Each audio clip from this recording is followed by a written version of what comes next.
out here in the Briggs Valley, which is west of Grants Pass.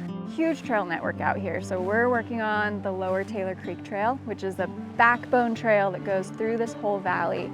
Taylor Creek Trail connects with the Briggs Creek Trail and connects the Rogue to the Illinois watersheds, which is super cool. The Taylor Creek Trail connects this whole corridor of a bunch of other trails, awesome swimming spots. It's just a really important resource for our community to have. So we're working on this trail that's the closest one to town, Lower Taylor Creek Trail. It's 7 miles long, mostly stays along the creek for 5.5 miles, and then it goes way up the pass to Lone Tree Pass, and then the Jedi Trail, which mountain bikers, dirt bikers love for its super flowy, like brown dirt carpet experience going through this green, just like Endor style trail. So that one's in great shape, and we're just trying to get this whole corridor in really good shape so that people can enjoy it without getting scraped up or feeling like they're lost out here in the woods. I'm Sierra Davies. I'm one of the board members of SOTA.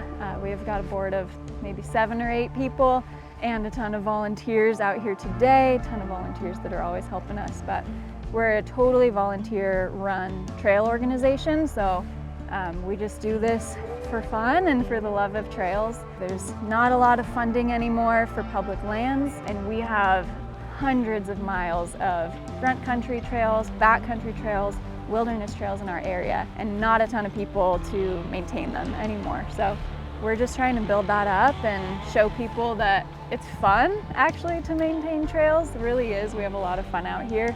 And it's so important because if we're not out here doing this work, we lose these trails. We lose this access into the outdoors, you know, into learning about our forests and all of the awesome resources that are out here.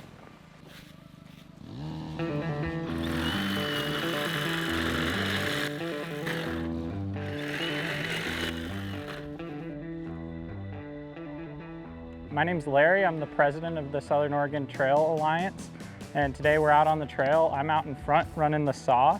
What we're doing is we're just looking for any logs that have fallen across the trail, clearing snags that are in the what we call a trail prism. So with my tool, I'm drawing a circle around the trail and making sure that that's an open corridor through this jungle.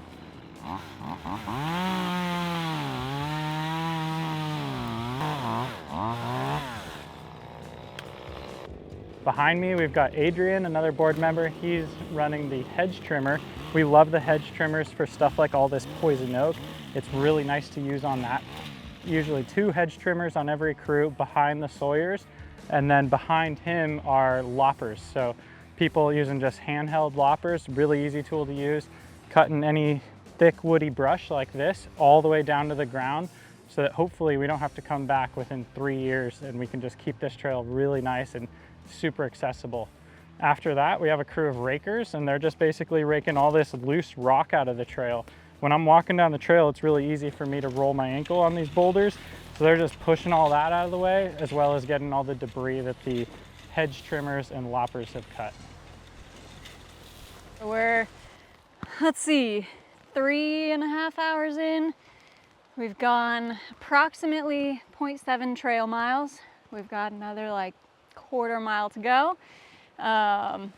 It is hot out here and there's a lot of poison oak, so just getting that with the hedge trimmers, and then our awesome lopper crew and rake crew will come clean all of that mess up that I've left for them. Larry's up ahead with a chainsaw getting the big trees for us, so I think another hour and we'll be done and having a big old meal to celebrate.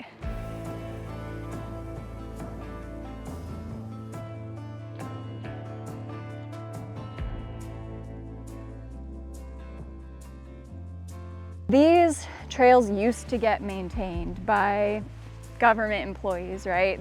There used to be trail crews. This area got established in the 1960s as a recreation area, but there really haven't been people working on these trails since the early 2000s. And there was a huge fire that came through here, 150,000+ acres in 2018, that burnt a lot of this trail area in a patchwork burn. And especially after a burn, the fuels grow back so fast and so heavy. So if we're not out here doing this work, these trails just disappear. They disappear into the brush. If it's not us doing it, then we just lose these trails, and then there's not really a point for there to even be a recreation area, right? If you're hunting, fishing, hiking, whatever, you need the trails to get into the woods, into the forest. Without the trails, we just kind of lose access to a lot of this public land, which we have so much of in this area. I just wanted to say thank you guys so much. That was such a fun day. This is the last trail work day for SOTA for this Taylor Creek Trail. Something that we're really passionate about is bringing this area back to being a recreation resource for everyone who lives in the area and passerbys.